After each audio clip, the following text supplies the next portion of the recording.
Добрий день, друзі. Я вітаю вас у медіа. Good afternoon, everybody. Welcome to Ukraine Media Center. We are supported by the Ministry of Defense of Ukraine and Ministry of Internal Affairs of Ukraine. Brief information about our today's schedule. At 2 p.m. we'll have Vitaly Kim online, head of Mykolaiv Oblast State Administration. At 3 p.m. Vadim Boychenko, city mayor of Mariupol. And at 3:30 p.m. we'll have Alexander Matuzyanak here in our studio, spokesman of the Ministry of Defense of Ukraine. He'll tell us about the current combat situation on the front lines. And right now in our studio, I'd like to welcome Olha Stefanyshyna, Vice Prime Minister of Ukraine for European and Euro-Atlantic integration. And today we'll discuss with Olga Ukraine's relations with European Union, Ukraine and NATO, as well as prospects of Ukraine joining those organizations. You're welcome. Yeah, okay. So thank you, colleagues.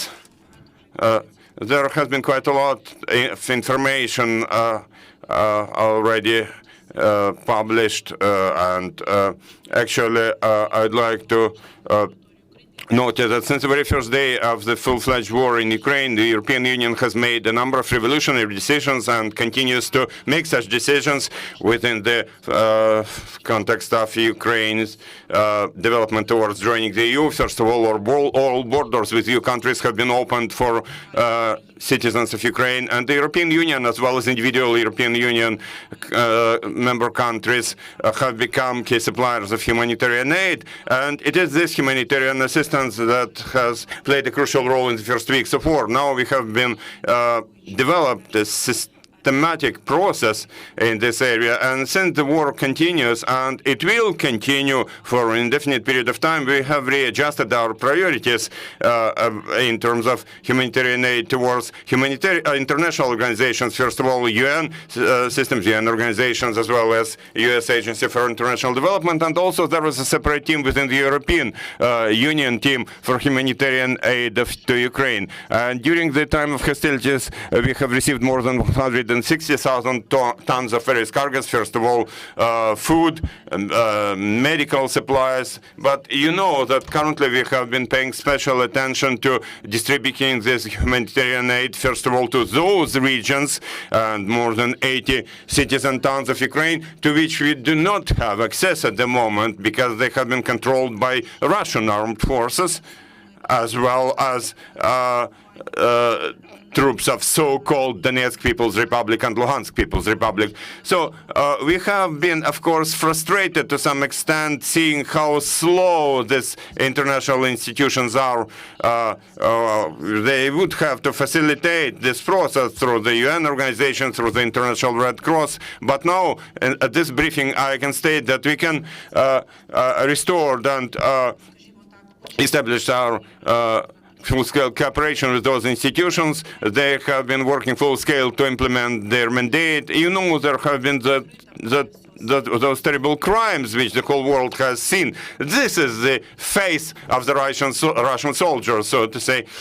It has materialized in terrible crimes documented by our law enforcement agencies at the outskirts of Kyiv. And believe me, the same happens in many towns and cities across Ukraine. Those crimes are also documented by international organizations. And literally in one day after the liberation of the city of Irpin, there was a group of Red Cross employees who documented those crimes. So those crimes will not go unnoticed. And now those organizations can already respond and react to those. And we do hope that there will be such reaction from those organizations.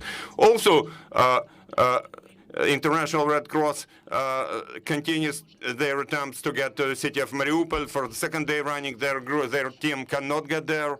It's very important because since the very first day, Ukraine and Russia have not been able to reach an agreement. Obviously, the Ukrainian side has been ready for any options to ensure safe evacuation of Ukrainian citizens. We also consider it to be a war crime when our citizens are forcefully transported to the Russian Federation. We applied to the International Red Cross for them to document those crimes, and at least representatives of those organizations should be able to meet with those citizens to see where they are, how many of them are there, because currently we don't have that information in full extent. In a similar way, we are working with a number of individual EU member countries. Literally last week, jointly with the European Commission, we started working on developing our joint political framework, common political framework to ensure citizens' rights, both internally displaced persons and those who left for the European Union. We have decided that we will not split them into categories. They are all citizens of Ukraine who need information, who need social assistance, who need material financial support. They need some accommodation, and there is a whole range of issues about education, about social protection, social security, medical aid, and so on. So now, jointly with our partners, with the European Commission, we have been working on having common policies to ensure and protect citizens' rights, both within the country and for those who who went to the European Union countries. Also, we believe that one of the key items today is to ensure that our citizens should feel that Ukraine is with them, that their country is with them, even though we have been fighting Russian aggression. And we have been fighting for our territorial integrity in the military way. Also, jointly with military transformation, we have established a mechanism of interaction with UN organizations, with international organizations, with the European Union, so that those citizens would be able to receive all necessary protection using DIA application through state governmental online services. That's very important. We believe it is important today.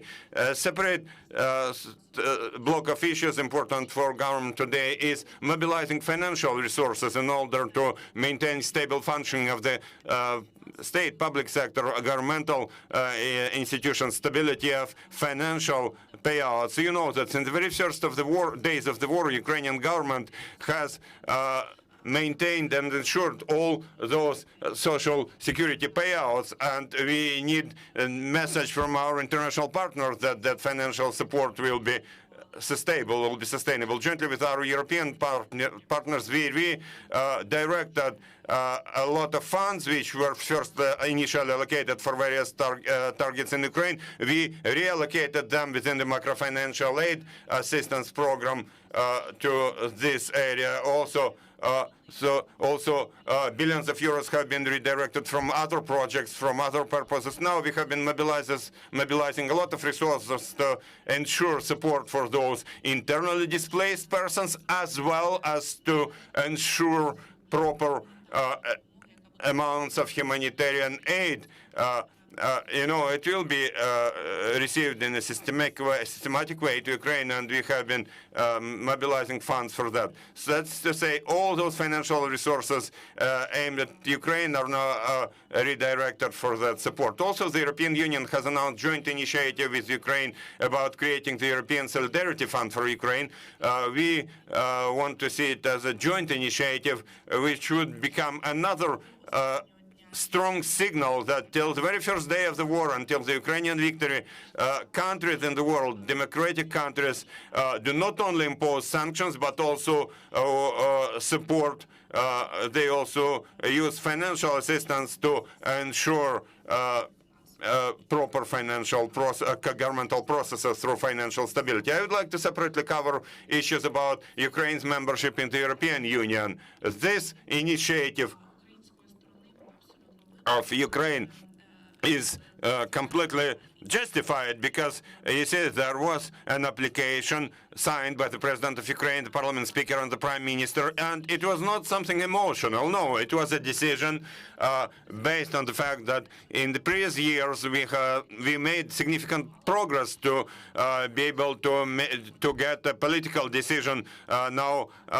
And on the 11th of March in the summit in Versailles, this process did officially start. And now in the government, I am in charge of all those procedures to complete jointly with the European Commission to assess Ukraine's compliance with Copenhagen criteria for membership. And today I can support that in terms of economic parameters before the war and other non-political assessments, work has been completed to a sufficient extent. We expect that this week there will be positive news about next steps for which European Commission will make towards Ukraine getting a candidate status.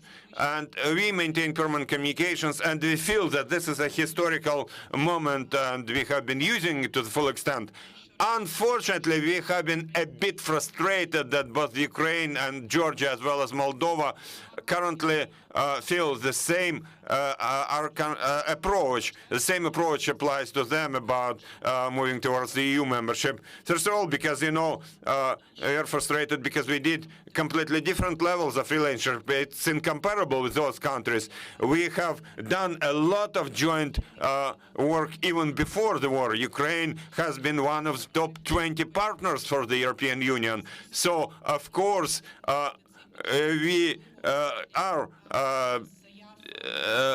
anticipated to see this approach, especially when leaders of those countries say that they will not join sanctions against the Russian Federation, which contradicts the core Copenhagen criteria about democratic principles. And for us, it is indeed some story which makes us feel tense. But we expect that by the end of April we'll complete all procedures, internal procedures about the EU, and again the EU leaders will have to make a decision for Ukraine status to become a candidate for EU membership. So we expect that there will be another Versailles night, so to say. Indeed, there have been intense discussions, and EU leaders make the decision that they believe in Ukraine, they believe in our victory, and from the first day until the last day they will be with us, and we are with them, and we are and will remain the European family. Now about Euro-Atlantic integration, I'll not take up a long time for those. A lot has been said and done also by the NATO leadership. Our relationship has not changed significantly, no significant dynamics as compared with what was there before the war. So we expect that those NATO allies will increase bilateral interaction about military support, about data exchange, information exchange, and I can confirm that today at the bilateral level there is a very high level of interaction with majority of NATO countries. Thank you. Thank you, Olga. Any questions? You're welcome. Please speak into the microphone. Hi, good afternoon. Sergei Sidorenko, Европейская Правда. I have a question about our road to the EU, in particular about our road to the candidate status. Is my understanding correct that the news we are expecting this week is about getting that survey, that questionnaire, or do you mean something different? And also, when you say that by the end of the April you expect completion of some process, do you mean that we are ready to answer that questionnaire so fast, even before seeing it?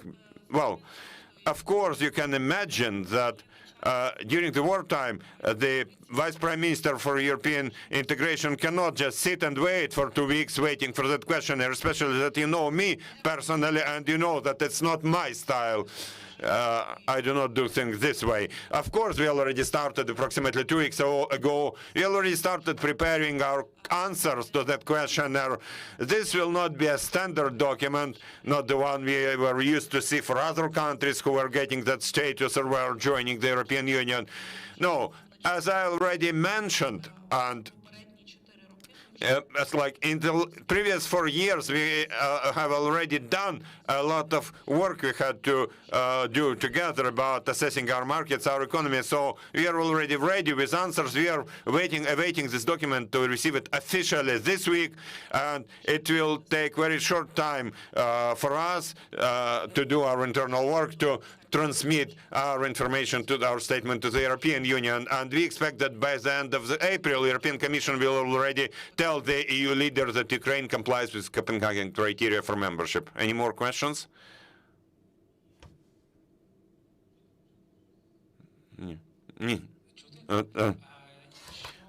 Also, I have a question about both EU and NATO, which is about the results of elections in Hungary. We already see them. I think we can congratulate Viktor Orban with confident victory. Do you have any messages, any signals in this relation, taking into account Hungarian government's position for creating problems for Ukraine to get to join EU and NATO? Are there any messages in direction? Of course, there are messages in direction, but since the very first day of the war, I have decided I will apply a strategy of not waiting for and not having any positive expectations, because it's good news when your positive expectations come true, but if you have no expectations, you don't get disappointed. So, of course, we expected that the balance will be a bit different in those elections. The opposition was quite strong in the electoral campaign, but on the other hand, there are no new expectations. We don't have any new expectations from Hungarian side. The policies that they followed before that will even become stronger, and the policy of friendship with the Russian Federation. Well, of course, it will be important for us to monitor the reaction of the European Union when they see this worsening of democratic standards and playing nicely with the aggressor, who is guilty of tens of thousands of deaths of children, of citizens killed in Ukraine in the 21st century. So I believe that, with joint efforts, with our solidarity, we have to prevent totalitarian regimes from appearing in the European Union territory or any centers of Russian Federation impact. Any more questions? No? Thank you, Olga. Thank you for joining us. Thank you for finding times during these difficult times. Friends, you're welcome to watch our briefings, and I'd like to remind you that at 2 p.m. we'll have Vitali Kim with us, so see you then.